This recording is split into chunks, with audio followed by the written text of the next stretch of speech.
Hi, my name is Brendan Smith. I am the Arts and Humanities Coordinator for the City of Takoma Park, and I'd like to thank you all for coming to this online poetry reading called Confronting Difficult Truths. It's part of our Takoma Park Arts Cultural Series, which is shifted online with poetry readings, film screenings, concerts, and other events. You can find out more about all of our upcoming events at tacomaparkmd.gov/arts, where you also can sign up for our weekly e-newsletter.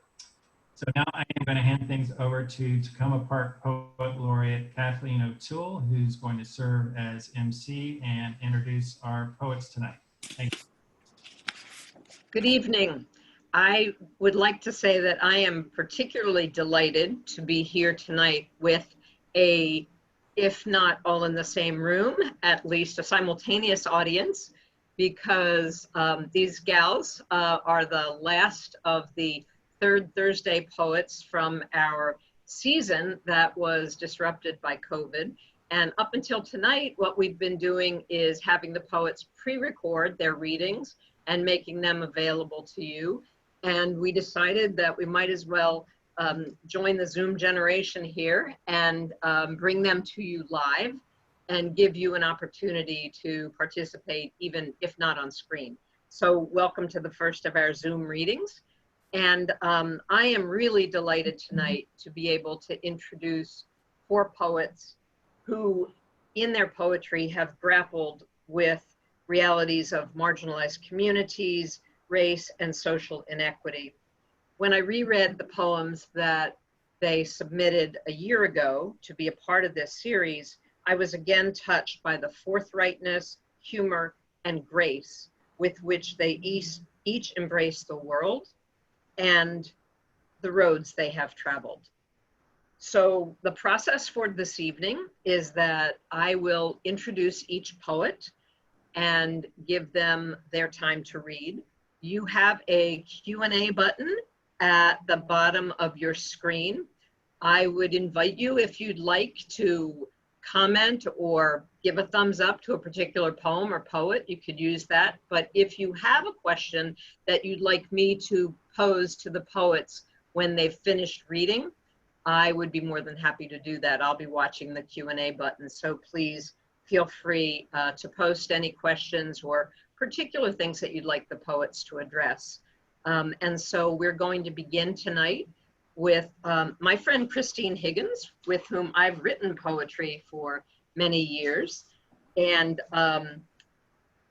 Christine is the author of 4 books of poetry, 2 chapbooks, and a collective book, which our writing group presented in Takoma Park as part of the Third Thursday reading a couple of years ago. Christine taught at Maryland colleges, including Johns Hopkins Advanced Academic Program, Loyola University, Towson University, and the University of Baltimore. A series of personal events later in life led her to a second rewarding career, including research, where she has focused on substance use disorders, and mental health. She's a graduate of the Johns Hopkins Writing Seminars and has been a fellow at MacDowell and won a couple of Maryland State Arts Council grants as well. Her latest book, 2 books, one chapbook, Hello Darling, which won the Poetry Box competition, and her recent collection, Hallow, which I'm sure she'll talk about at the end of her reading. Let's welcome Christine Higgins. Thank you. Thank you. So thank you, Kathleen, and thank you to the Takoma Arts Program for inviting us, and also to Brendan, who really, I know how hard he worked to put this all together, so we're appreciative. I'm going to read from my full-length collection, which Kathleen mentioned, Hallow, and it came out in early March, so you know that it hasn't had much exposure. Confronting one difficult truth, right? And here's another, perhaps difficult truth for some. It's a poem called Lantern Lighting, Oak Bluffs, Martha's Vineyard. On the 1-year anniversary of my father's death, my daughter and I attend the annual community sing and lantern lighting at the old wooden tabernacle. It is a celebration of all things American, and we sing songs like, "My hat, it has three corners has my hat." She is a teenager turning into a woman. She has a boyfriend, and they have not only kissed, they have already consummated their love, such as it is. When we walk into the campground, she makes some scornful remark about the red, white, and blue bunting. She doesn't approve of the decision of war. She doesn't want anyone dying. She stands for peace with the women in black. When it comes time for the national anthem, before she can be negative, I turn to her and say, "Don't," because my father fought for this country. He was proud, and it makes me proud. She stands very close.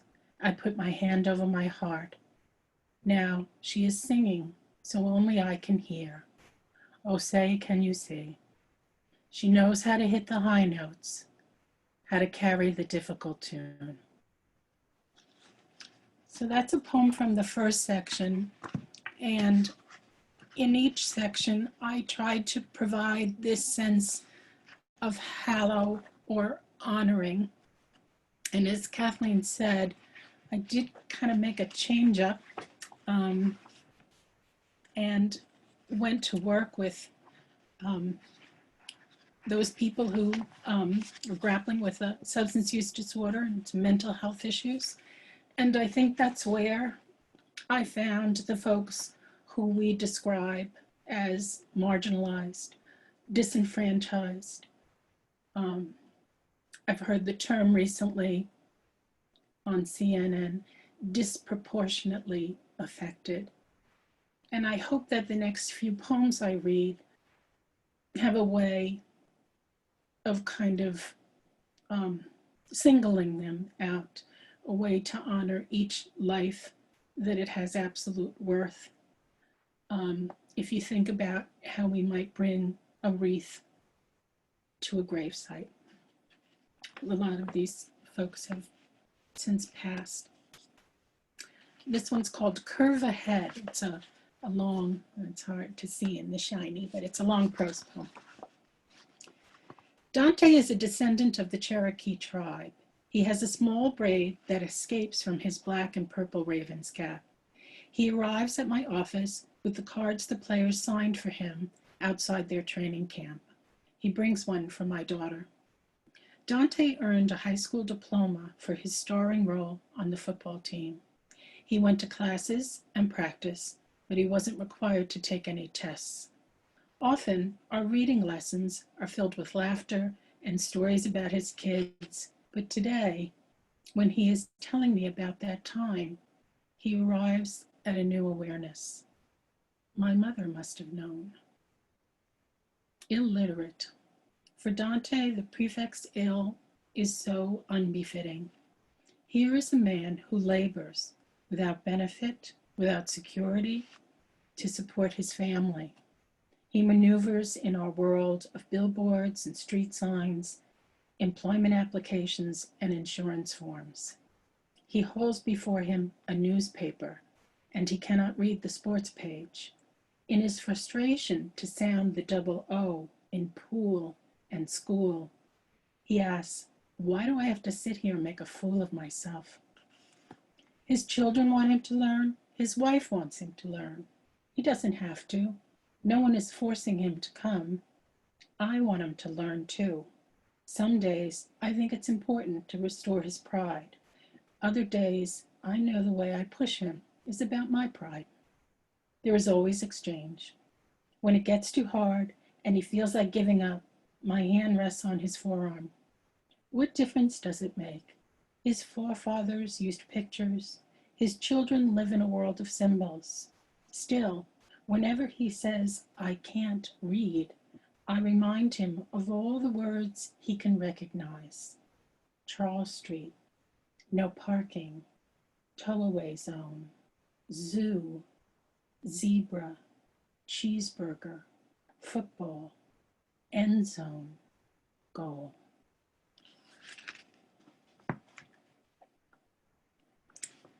And this next poem, I had a folder on my computer, and it was called Asylum Poems. I just labeled it Asylum, and a lot of that work ended up here. But it's also that idea of folks coming looking for asylum, and they're very unjust ends. This poem is called Imagine, and it has an epigraph. Dozier, the Florida State School opened in 1900, where the young offender may receive careful physical, intellectual, and moral training. From the top of the stairs, you see the police take your big brother away without a warrant, without evidence, without a voucher for his safe return. Imagine it. Your brother disappears from family photos and no one celebrates his birthday. In a panhandled town, the only thread connecting him to you is a story told about him. Charged with malicious trespass for stealing a typewriter from an old lady's porch. When the state administrator calls to say he died trying to escape, caught pneumonia from secondary exposure, she also explains there's no need to fetch the body, he's already been put in a grave, assurances are made, a priest presided, blessed his soul. Imagine it, many years later, when other atrocities are uncovered, all you want, as his only living family, are his discovered remains, a box of bones to bury next to your mother. And this next poem is called Girls from Rosewood. And Rosewood was also an asylum here in Owings Mills, Maryland. The feeble-minded children first arrived in 1889 to attend the asylum, abandoned by parents who were clueless about how to care for them or indifferent to their moral obligation. The little ones went to kindergarten, but the older children, probably those we would diagnose today with autism, showed a desire to do something like work. And so to save them from a life of idleness, they were trained for menial work. Boys drove farm trucks, looked after the cows. Girls were taught to mend and sew. It wasn't long before the girls from Rosewood were pursued by a lawyer who, with a simple writ of habeas corpus, could sell them cheap as indentured servants to wealthy families. Bring the body here, the lord of the manor demanded. Come, let me feel underneath your white slip, between your thighs. Wash my clothes and boil my tea. You are my warm-blooded possession. Now all you ladies wearing jewels, look away.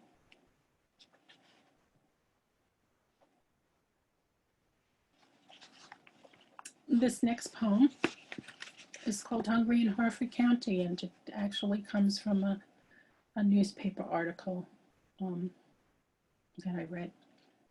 Let me tell you what it was about.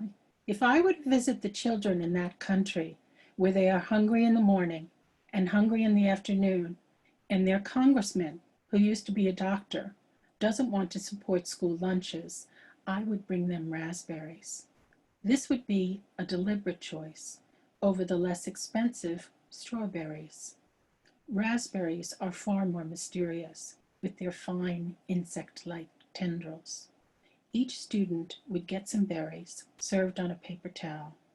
This would be another expense, but they would get to see how the juice stains a soft paper with spreading pink. I might also bring garlic cloves. I would show them how they grow in a cluster like a nucleus of cells.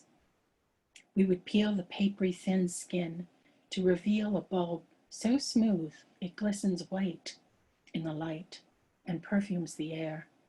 We would just sit back and admire it. Or they could carry the garlic home in their pockets for the soup their mothers are making. As long as I'm planning to visit, I might as well bring a dozen or so avocados for them to try. So creamy, rich with fat, so filling. We can get some toothpicks to balance the remaining pits over glasses of water, each one destined to grow steady and strong. And I decided to read that one last in terms of the asylum or marginalized folks, because it's hard. It's hard to navigate this heartache, and I think we have to maintain hope. So the last poem I'm going to read is maybe some, I don't know, maybe some inspiration for where to begin. And I'll also say that it's really a poem I wrote to myself first. It's called How to Listen to Another. It requires you to button your lip. It requires you to slow your breathing down until your brain stops whirring. It requires your ears to work hard. Your lips aren't parted. You are not poised to say anything. It's awkward now because there's empty space. There's silence in the absence of what you might have said, were going to say, decided not to say. And now, who will fill the air with sound? Allow the quiet to honor the space between you. Now, relax your face and reach for what the other is trying to say. This is different, you see, from shutting up or shutting down. Let yourself feel what you feel without resorting first to language that will quickly extinguish it. It's not a knife fight, not a competition, not who's more right, more well-read, more important. When the speaker is spent and sufficient time has passed, wait another breath and then open your heart to speak. Thank you so much. It was a pleasure to be able to read to you.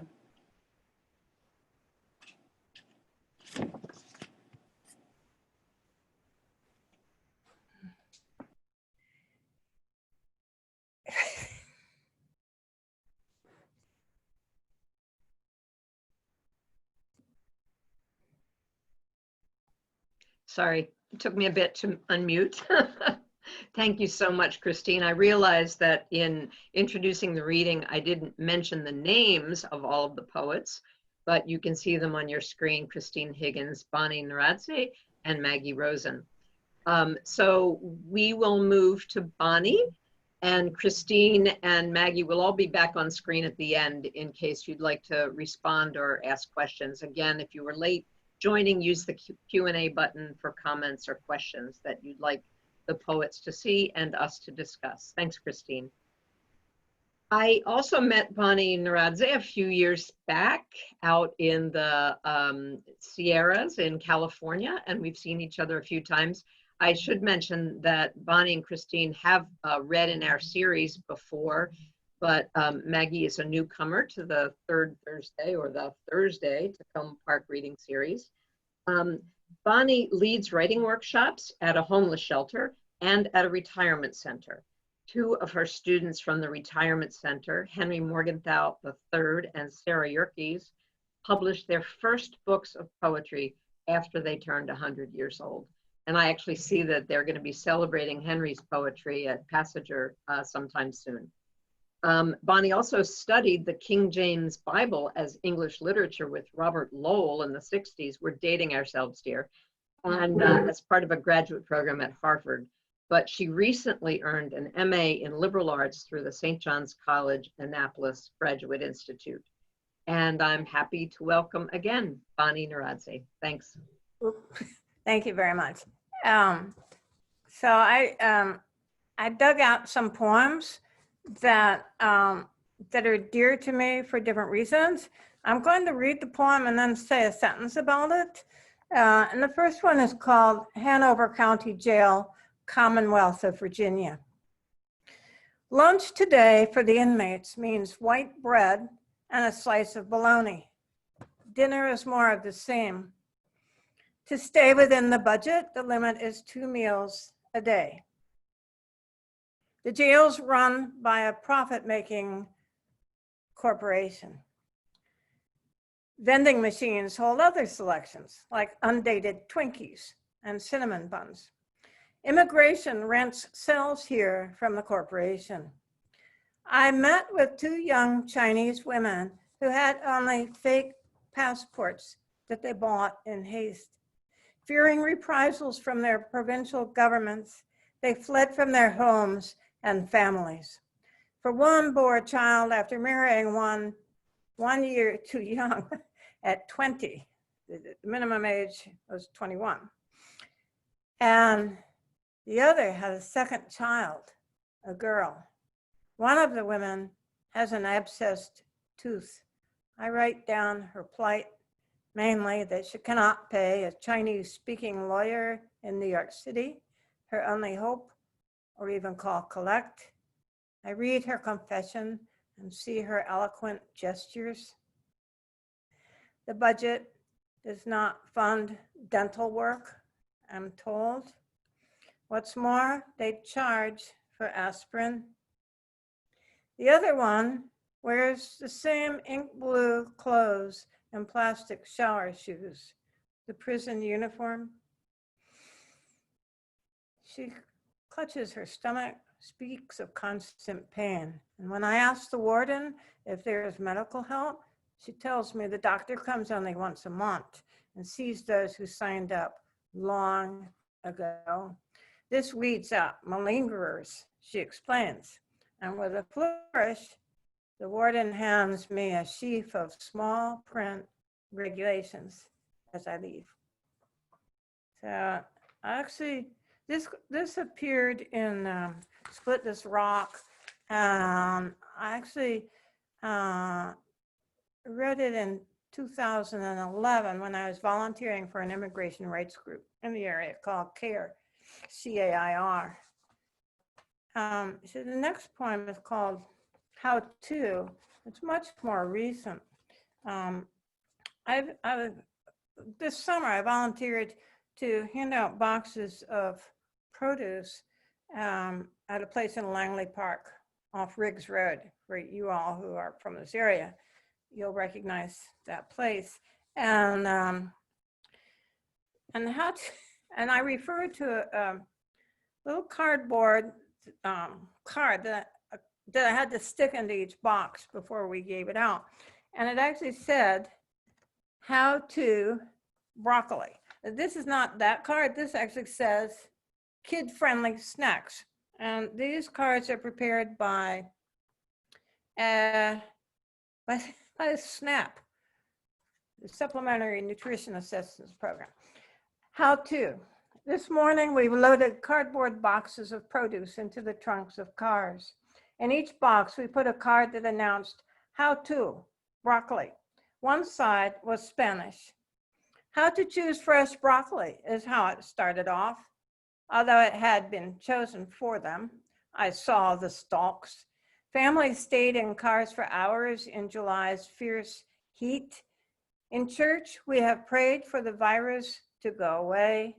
A man in the car line going up the hill stood bent over his battered Dodge Caravan, hood up, trunk held in place with bungee cords. Steam rose from the radiator. To receive the box, each driver must hand me a form on which is written names, addresses, number in each family, even though the rule today is just one box per car. How to eat it raw with a dip, how to stir fry, steam, the card continues. But we have 7 in our family, one man pleaded. We gave him 2 boxes. A small boy waved to me from the back seat. I saw the careful handwriting with names and apartments disclosed, streets so painstakingly done, all for a box of surplus mushrooms, broccoli, apples, lemons, iceberg lettuce. One woman told me through her open car window, we are illegal We don't want to write our names anywhere. The man in the passenger seat looked away. I nodded, put 2 boxes in the trunk of her old blue sedan. She told us the truth, and the truth will set us free. In church, we now regard the virus as a wake-up call. Camus said we are owls blinded by too much light. And then my eyes stung, and I could hardly see. So the third that I'm reading from this section is, I wrote it after reading an article in December 2017, and I'm showing you this because this is what I'm writing about, and these are the names of 85 men in a Syrian prison who were kept in a basement underground. And the article was in the New Yorker. And it's in the voice of the man who was able to escape with these names. Sherbaji's shirt. Sherbaji's shirt was blue and white striped. He was saving it for his wedding, but he gave his shirt to smuggle out our names. The tailor honed a chicken bone for a quill. Sherbaji, a journalist, skilled at handwriting, etched the names on strips of cloth. We made ink from rust, scratched off cell bars mixed with blood that Omar collected. Making the quill a needle now, the tailor pulled the threads in Sherbaji's shirt to embed the strips of names inside the collar and cuffs. Omar, the tailor, is dead. We agreed that the first to be released would take the shirt to freedom. When I heard my name, I grabbed his shirt. They transferred me to another underground prison and another. Sweat blurred some names by the time I was finally released for good. My love, we are coming back, Sherbaji sang. Our group of 5 shared a space of 3 floor tiles. We wrote the names of all 85 of us, crowded into the basement there. My love, don't forget us. Sherbaji died. His shirt survived. I just want to say that I know that you're following the news, and surely you saw when the president received a call from Erdogan and hung up the phone and said, we're taking all our troops out of Syria and abandoning our bases, and said that the Russians couldn't take over the bases. And in doing so, he also double-crossed the Syrian Kurds who were fighting with American soldiers. And of course, you know that, just getting back to the theme here tonight, immigration has cut off the immigration of all Muslims, of course, including Syrians. So now I want to end with 2 poems about, some of the names have been changed, but I wrote them, they're sort of in conversation with the poetry that we used to read each Wednesday morning at Miriam's Kitchen downtown in DC. If you're from the area, you know the place. And I really miss them. I haven't seen them in 6 months because the last time volunteers were able to go to Miriam's Kitchen was 6 months ago. And this is soup kitchen poetry in a church basement. It's time to rise and go before the doors are closed. When I ask what they'd like to read next time, Tony, who sleeps on the steps of St. Paul's and quotes the Psalms, wants more from Yeats. After reading The Coat today, they asked why he would turn away from mythologies if they kept him warm. Small passing facts. Carl sleeps under the M Street Bridge unless the weather's really bad. He likes Eliot, especially that one about Prufrock. Tariq hides his clothes near the library, loves Rumi. Robert, slowly rising from the table, wants poems about the arrival of spring despite the snow that fell last night and froze the daffodils. Last week, after we read poems by Franz Wright, Sheila wrote about walking to Martha's Vineyard when the tide was low. She asks for love poems like, How Do I Love Thee?, which she once learned by heart. Leaning on his cane, Mo says poetry makes him forget about his troubles and his pain. We are nearing the threshold of both worlds. Outside, we climb stairs into the light-filled morning. And this last poem is sort of an homage to Jim Harrison, the poet and novelist who died a few years ago. And we're in conversation with his poetry, as you can see. Today, I brought some poems by Jim Harrison to share. In the long run, there was a robin that had dropped dead on the lawn, like the wren that lay lifeless on my walk near a severed twig. In broad daylight, there is no sanctity in death. When he was 19, the poet writes, he was cooking his life in a leaking clay pot and saw the prophet Isaiah appear in the sky. Then June comes with thunderstorms, high winds, and cows standing like Buddhists in the rain. The poem abounds in ponds, nesting metaphors, larks, and leaping dogs. You've got to love the way a poem piles it on, covering so much ground. And didn't we all have visions at 19? Chuck said he was in church playing the organ then. We all just nodded. Daryl liked the part where the gopher, after the storm, looked around and acted as though nothing had happened. Robert said the poet needs to spell things out and just get to the point. Paul said the tamarack was the burning bush, and the sun is furthest away in July. Leon, who sleeps in the woods, said that cabin at Walden has been on his mind, and it's on mine too. Still, don't we all want to go to another country? Lakeisha said she's been wanting for years to get out. Thank you.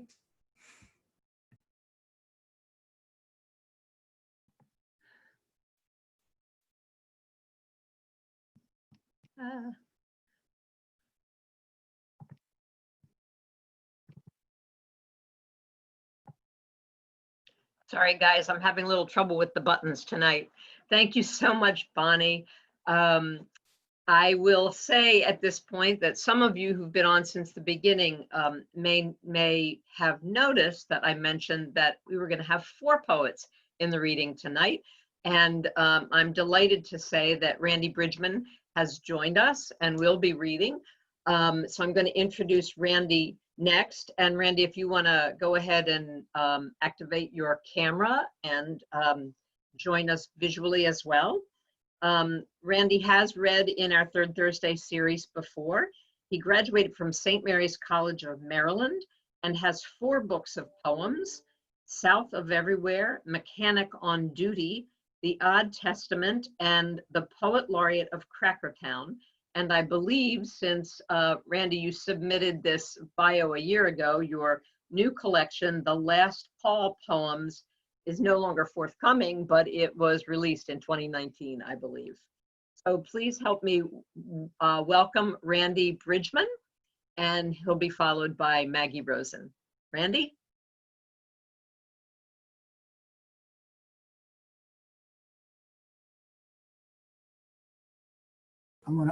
First of all, I'm going to unmute, and I'm going to read a series of poems from my new book, which is called the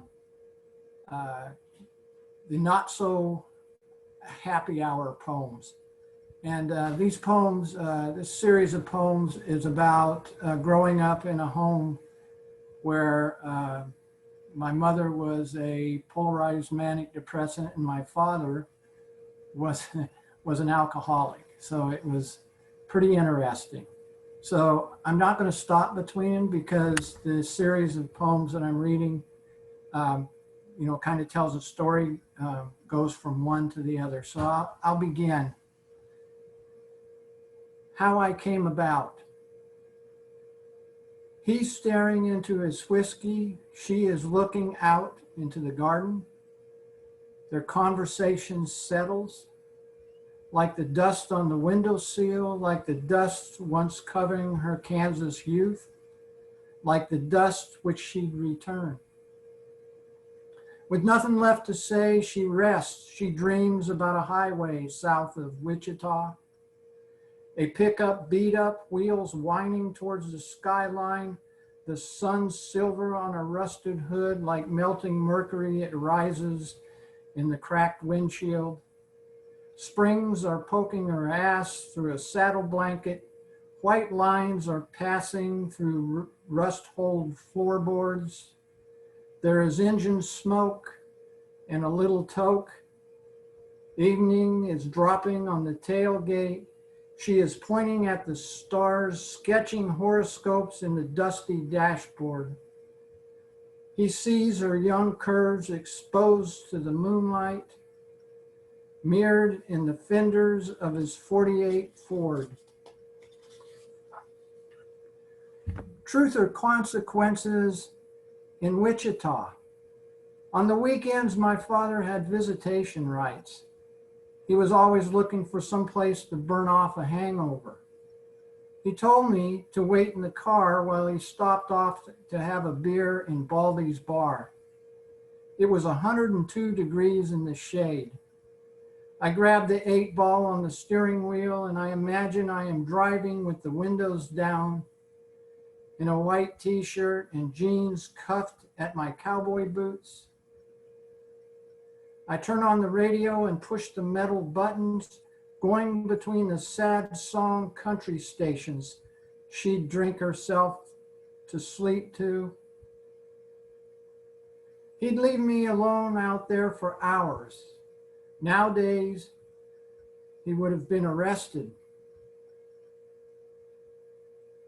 Sometimes we'd sit in the parking lot at the Save a Penny liquor store on the corner of Brownsville and 9th.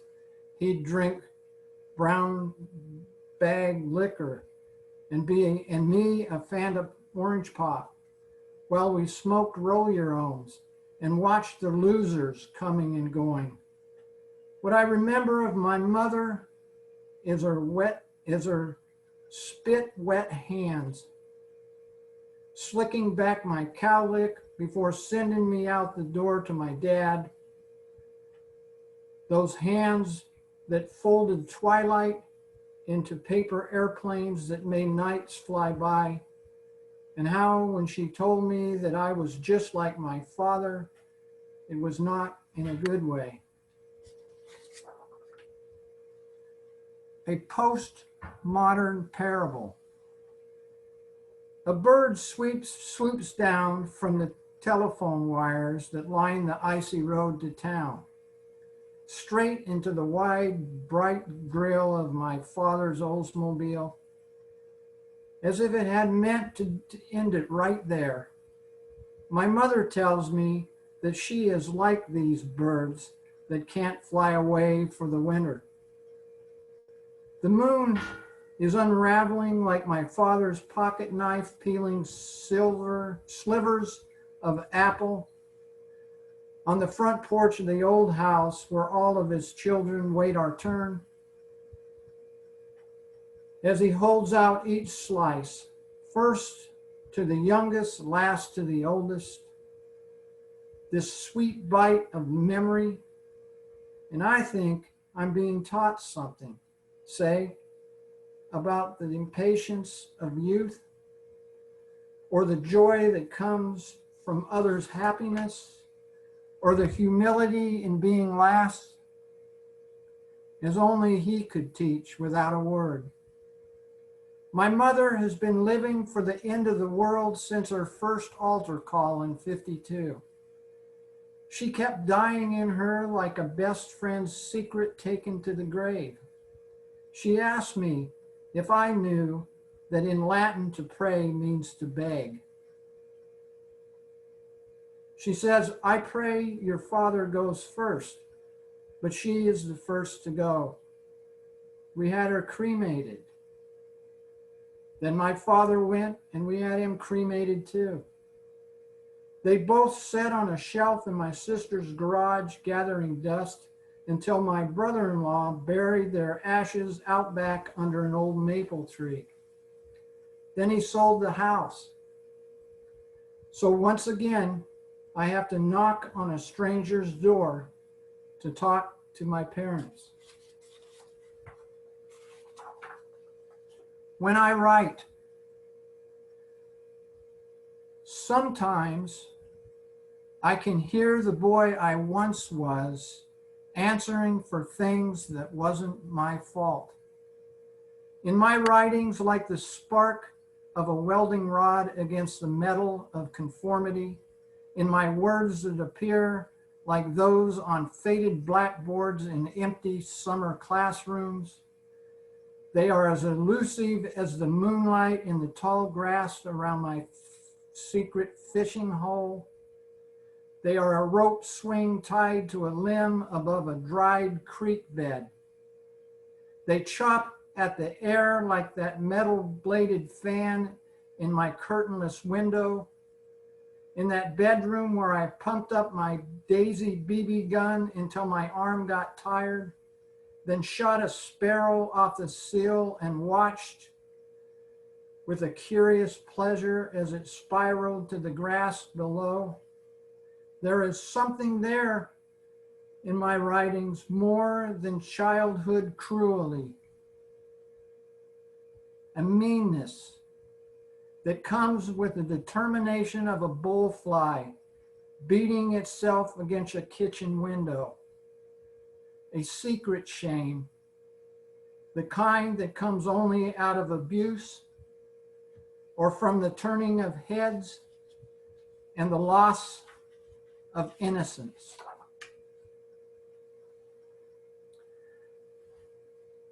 This is what happens when you drop acid while walking the Appalachian Trail. I came across this gravestone just off the trail in the woods that read, "Here lies Leon, who got his ass shot off in a honky-tonk one night in July of '56. And the wilted flowers in the mayonnaise jar was put there by me, his third wife, Bobby Joe, who erected this stone, because no one else would, not even his first two wives, when I asked them to help, who told me to fuck off, because he was some kind of no account, no timing son of a bitch that didn't give a shit about no one but himself. And they were right. But still, I figured he deserved a proper laying to rest. So I buried him here. I buried him out here in the middle of nowhere because that's where his hillbilly ass belongs. And I don't get up here much. So if you don't mind pulling a few weeds off his stone, it'd be much appreciated."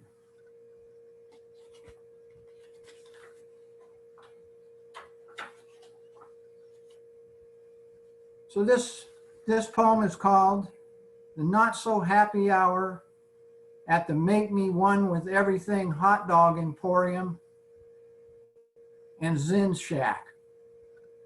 Boy, can I pick 'em.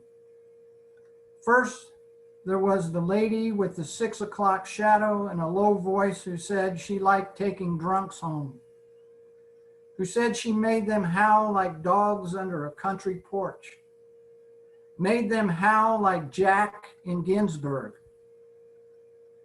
said she left her childhood in the back seat of her Uncle Studebaker, says we're divine failures. We're like overdue bar tabs that we keep making excuses not to pay. We're all going down together, she says. So we bellied up to our own destruction, and threw them back like last call for writers and poets. Then there was the preacher's daughter who could yodel John 3:16.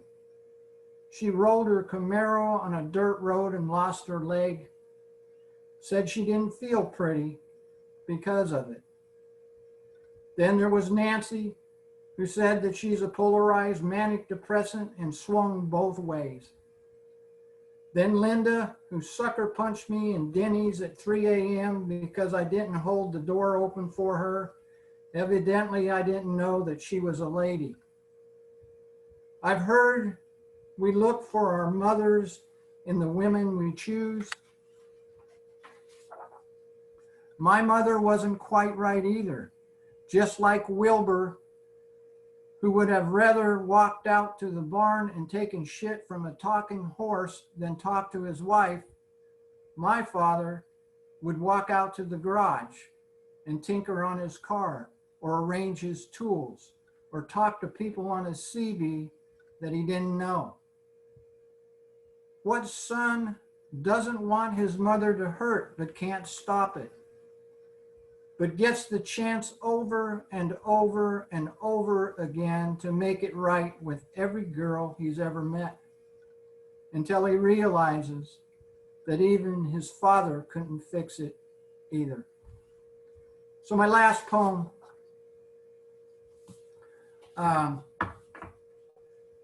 is called, "If you were teaching creative writing," he asked, "what would you tell them?"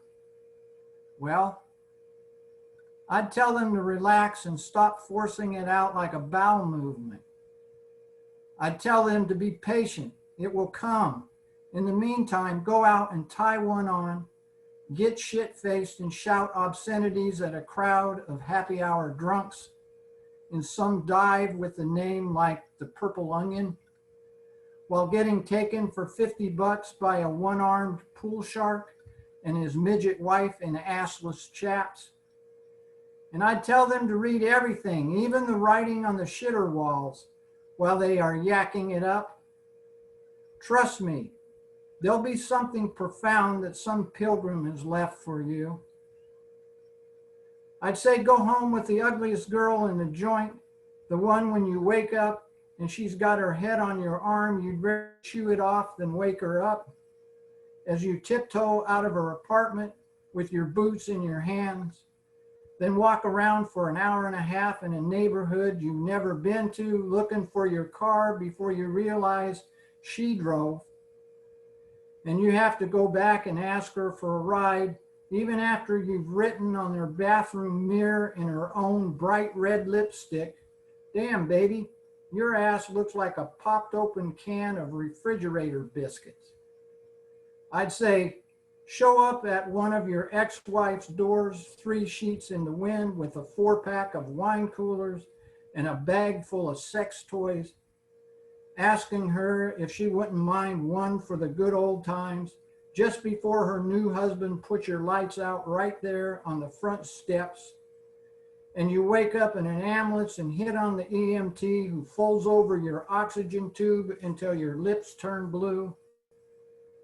I'd tell them to find their own voice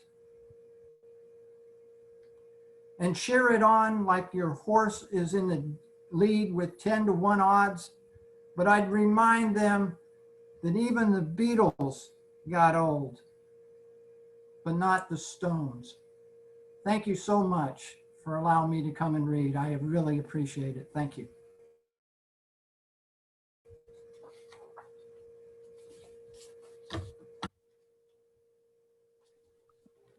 Thanks, Randy. I just want to say to our audience that if you'd like the poets to know that you're here, you can just post a comment in the Q&A button because we don't actually see your names. And I was glad to see that several people let Bonnie know their appreciation of her poem. So you can use the Q&A button to do that. And now I'm going to introduce Maggie Rosen. And after Maggie reads, if all the poets would reactivate their video, we'll have time for a few questions and answers. Maggie is one newcomer to our Third Thursday readings, who's never read with us in Takoma Park before. Maggie lives in Silver Spring. Her poems have been published in Little Patuxent Review, Waccamaw Cider Press Review, and Beltway Poetry Quarterly, Fairly South, and Conclave, among others. Her chapbook, The Deliberate Speed of Ghosts, I love that name, was published in 2016 by Redbird Chapbooks. And I want to say a special thanks to Maggie because I learned today that she's also a Montgomery County high school teacher, and she managed to fit us in the craziness of virtual Zoom high school teaching. So welcome, Maggie, and thanks for being here. See you all poets after Maggie reads. Thank you. And I had a little power outage a little while ago, so we're crossing our fingers that doesn't happen again. But if it does, you all get to finish my poems on your own, which is kind of fun. Oh, I'm freezing. Can you guys hear? Uh-oh. It just froze. We can hear you. You can? Okay, I'm gonna go ahead and read then. Thank you. All right, so my first poem is about teaching English. I teach English as a second language to a lot of children from other countries, and it's always been a challenging job, but especially the last several years. And I have some friends who are also ESOL teachers who are out there listening, and I appreciate you, and I know how hard your work is. So here is a poem about that. Teaching English in a time of fear. Please don't tell me where you're from. Don't share your trauma, loss, cry only legal tears. I can teach you how to ask for more.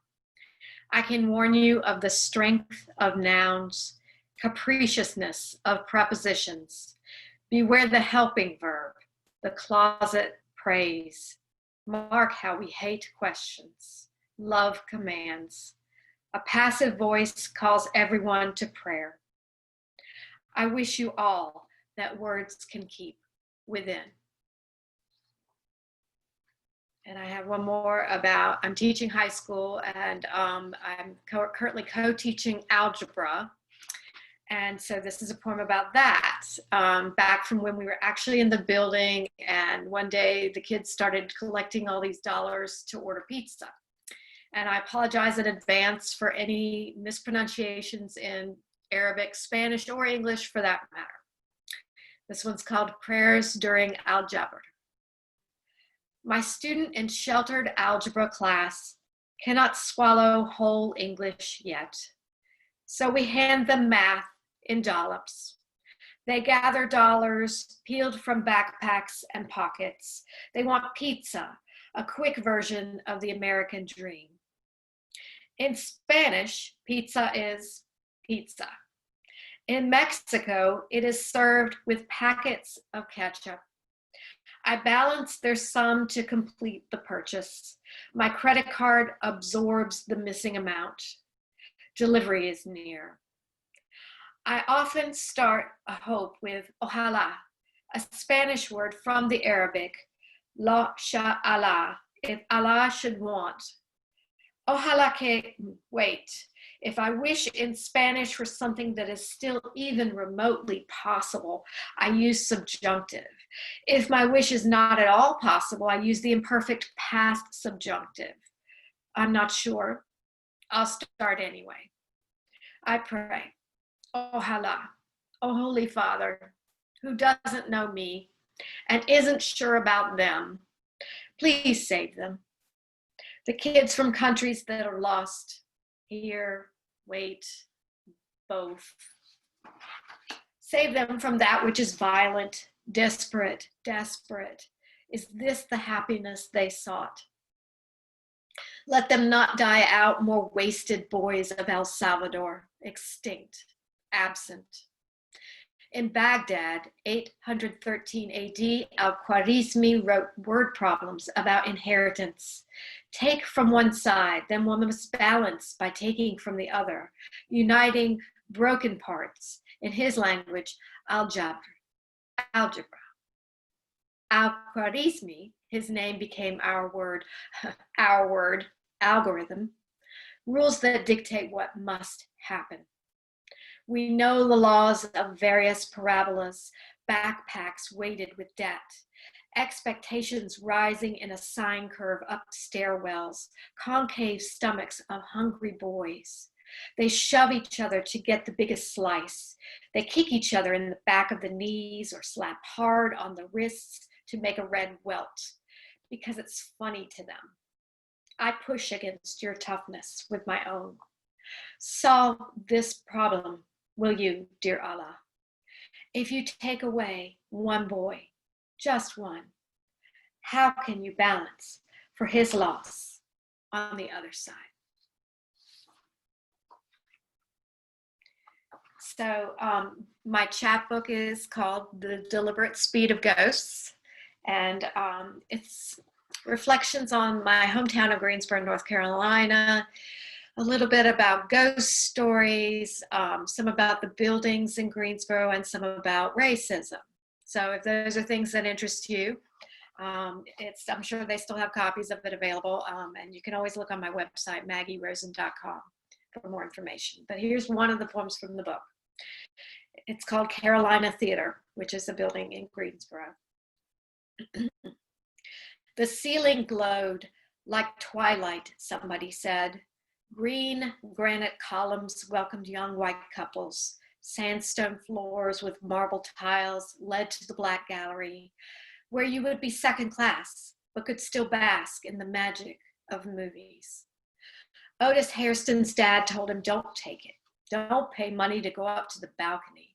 But others warned not to protest.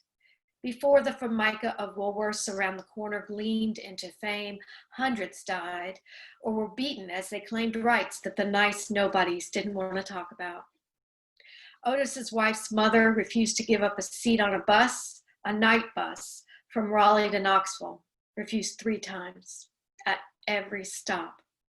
She was arrested and battered and dead 10 months later. Otis and others walked the sidewalk. They were arrested at the Carolina, booked at the Coliseum, and jailed at the old polio hospital. In July 1981, Melba Fry took off her clothes, sat in that balcony, and burned herself down with the theater, her whiteness fading in the embers until it was reduced to charcoal. The papers were full of the crusts of photos of gold-capped columns, batshit Melba Fry stories, the sad facade fading into the gray of the shopping mall ads. The theater closed for years, empty as the streets around it. Now open for galas, a guide brags, the theater integrated gradually and civilly. It recommends a tour of the restored beauty, but watch out for the balcony. Occasionally, someone whispers temptations, lingering regrets. You hear a scratch of sulfur, glass, antimony on wood. A seat snaps back. This is a more recent poem written after the murder of George Floyd and some of the other horrible things that have happened this summer. And it's called Lost in Protest. Google Maps says sorry. It is unable to give me directions because I am not connected to the internet. I am disconnected in a line of cars at the White Oak Community Center, close to where the officer shouted, "I don't want to shoot you," and then shot Finan Berhe. Killed him, right over there. Police meet the march as it wends toward the police station. Police make their arms move in a drifting, peaceful way. Police ignite flares to highlight the path I should take. My thank you for their help chokes, expires. I just drive. I am disconnected, but I am here, sitting in a way that helps me stand. In the traffic jam that we made with purpose out of anger and regret, I am disconnected from South Carolina low-country farmers and fishermen, ancestors who enslaved people. But I need to disentangle myself from their nets and orchards, locate myself with new satellites, not dependent on the gravity of this ancient planet. make trilateral calculations based on new reckonings in a new language, in a new world. And this is one more from the summer. I started doing a little research on some of my ancestors. And so this one's called The Family Tree. And the person that it describes is Abram English Williams. My middle name is English, and I was named after him. The Family Tree. My great-great-grandfather, whom I was named after, thought he owned a 2-year-old girl. 2 of them, actually, and a 2-year-old boy, a 4-year-old boy, and a 5-year-old girl. In his mind, in the minds of the white people he knew, he owned them. The 1860 census taker pulled out his slave schedule, and my ancestor listed all 25. Age, gender, not one name. A 2-year-old girl. She lived on his plantation in 1860, the Round O in South Carolina. My imagination tries to give her bits of happiness. Maybe she sat in the grasses near the kitchen door, prayed before resting on her straw mat, marched, singing in circles on the dirt drive. My grandfather's children and their cousins had names, mothers, fairy tales. They had blankets and beds. They are listed in the census. Alice, Eugene, Asbury. They are in our family tree. This 2-year-old girl, I see her take a stick and draw a circle and step in and out of the circle until someone tells her to come in. It's getting dark. It is getting dark. And her mother is or is not there. And the girl is or is not crying. And my research may never tell me if she is related to me by blood. But she might be. My research does not yet show me where the little girl went in 1865. Did she use his surname? Did she think about the sun fading, the cicadas singing as she stepped out of the circle of the Round O, out of the reach of my great-great-grandfather, the man who had to be told she was not his property, who fought and lost the right to list her in the slave schedule of the census? Ancestry.com is fond of tidy squares and lines, pink and blue rectangles. I need family trees like the live oaks of South Carolina, the tree and the Spanish moss dripping from it echo a layered story. The lines are chains or threads snipped with sharp spears or an invisible web from the people who were enslaved to those of us who never were. It's getting dark. Draw the circle. Step in. Step out. And one last poem. This is also from my chapbook. And this is about another building in Greensboro, the Civil Rights Museum. And it's about a particular exhibit there called the Coke Machine. The Coke Machine at Civil Rights Museum. The guide points out the chain link fence used to try to segregate the ocean. Then she turns to her favorite item. She shows us the Cavalier 102 Coke machine, able to sell from both sides, marked colored on one and white on the other. Notice the different prices, she says. White's got a cold Coke for 5 cents, black's a warm one for 10. Coca-Cola denies this use, says it was handy in garages, train stations, could sell twice as much. She smiles a historian's smile, glad for proof of the horrifying, shooing phantoms of denial and doubt firmly out of at least this Greensboro building. Thank you.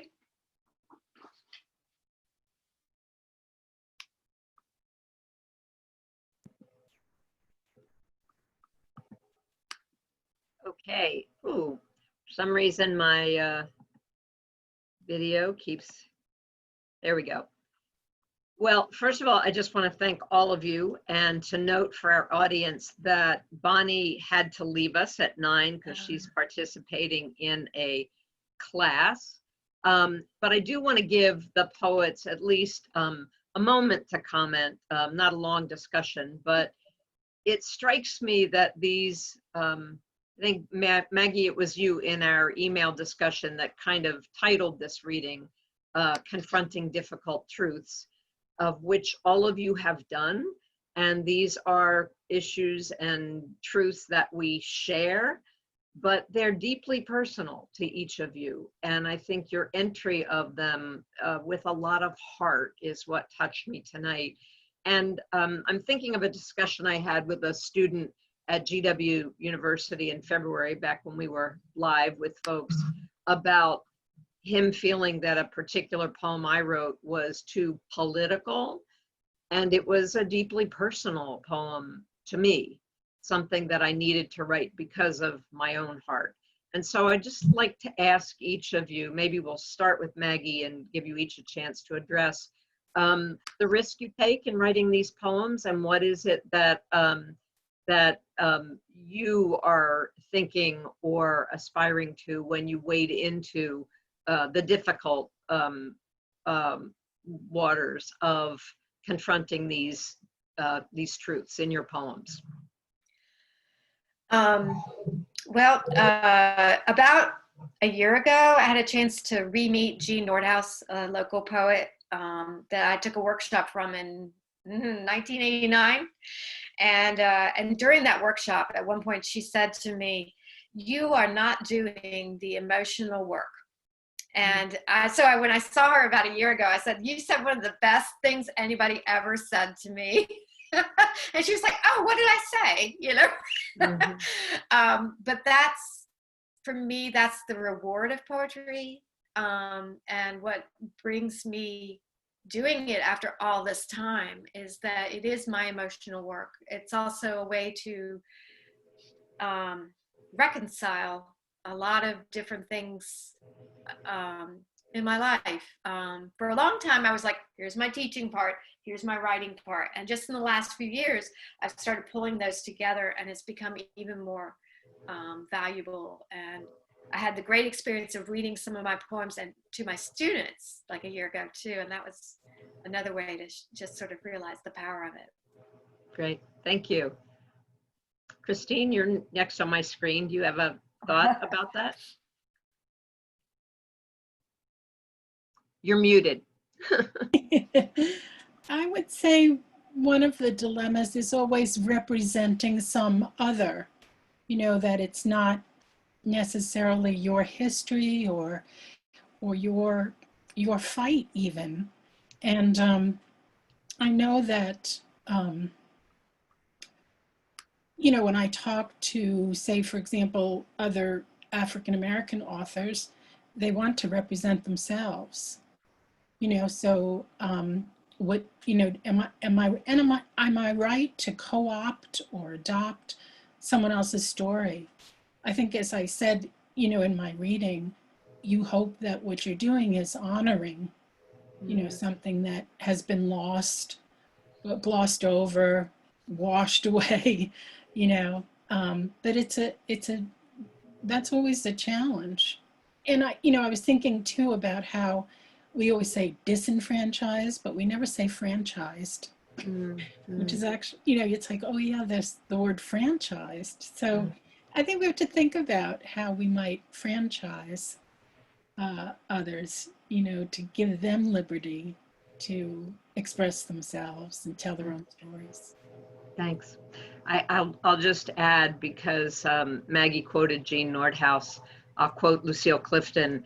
When I waded into the waters of writing poems about my interaction with civil rights history and tried a poem in front of Lucille Clifton, and Randy's nodding because he went to St. Mary's, he may have run into her there. She looked at me and she said, "I'm glad you wrote this poem because this is your history too."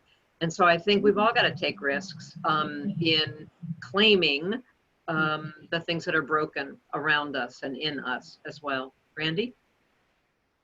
Yeah, so, just to tell you a couple things about my story is I retired from the Navy after 27 years and then went out to St. Mary's under the GI Bill.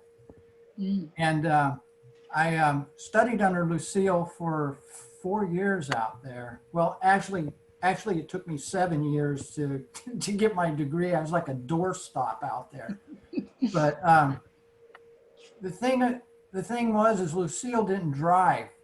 So when I would have night classes with Lucille, she would have me drive her home and we would talk in the car. And it was such an experience to get to talk to Lucille and talk to her about things. And the main thing about Lucille, I can say, was that she wasn't looking to make a bunch of Lucille Clifton poets.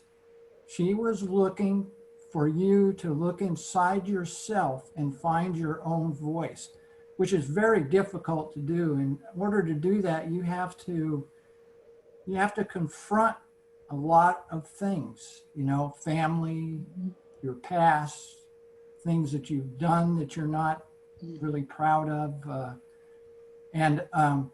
So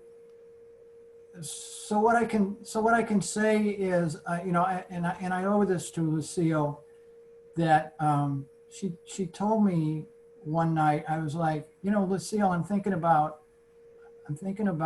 getting my master's, and I really like to study under you. And she said, why, Randy, why do you think a white man and a strong black woman, what do you think that we have in common that I would really want you to study under me to get your master's degree? And I said, geez, I don't know, you know, maybe Lucille, that, you know, listening to her and, you know, she talks about, you know, being black in America a lot in her poetry, and listening to that, I found that, you know, there really wasn't a lot of difference from her being black and me being white in the life that I lived and the life that she lived in America. So, you know, we were able to come together on that, but unfortunately, Lucille passed away before I could do that. But yeah, so when you talk about Lucille, it just, I know exactly what you're talking about, and it just brings back a lot of good memories driving her home and talking to her. I'm gonna ask Brendan to come on screen because I see we're losing a few audience members, and I want to wrap us up by thanking all of you for being as vulnerable and generous as you have been in sharing our poetry. I know, Christine, you wanted to mention something about your website because you hadn't gotten a chance to do it. Anybody else want to call attention to a way people can follow up with you? Thanks, Kathleen. My website is www.christinehigginswriter.com. And you can read more of my work there, hear some poems, and also order books. Okay. And I think we can probably Google anybody on screen to find our work. And I would like to say to the audience, those of you who are still with us, since this is our first Zoom reading, and we have one more scheduled event with a group of poets who Hiram LaRue has gathered. We'll be posting the event information. If you're not on our mailing list, go, as Brendan said, to tacomaparkmd.gov/arts and make sure you're on our mailing list. And if you've got feedback on our Zoom reading, please, I'm going to take a risk here. You can email me, Kathleen@kotpoetry.com. I'd love to hear how you felt this went, because we're going to be in this virtual universe for a while. And so Brendan and I would love to get some feedback in terms of how we can bring poetry to you in the future. And thank you very much. Brendan, any last words? I was going to mention some of our previous readings. You can go at tacomaparkmd.gov/arts, which will take you to the Takoma Park Arts YouTube channel. We had a really great reading called Black Voices in Verse with 3 local Black poets whose work touch on issues of social justice, racism, and a lot of other sort of timely topics that are going on right now. And our next reading is a group called Voices of Woodlawn, and they also sort of touch on issues relating to sort of the history of slavery and racism in the United States. We haven't scheduled that one yet, but if you go to tacomaparkmd.gov/arts, you can sign up for a weekly newsletter. And this reading will go in the library, right, of recorded reading, so you can share this with your friends by sharing our website with them, right? Right. Okay. And thanks to Kathleen and to all the poets. I really appreciate it, and to everybody who listened. Thanks. Be safe, Thank be you. engaged, and we'll see you next time. Bye. Take care. Bye.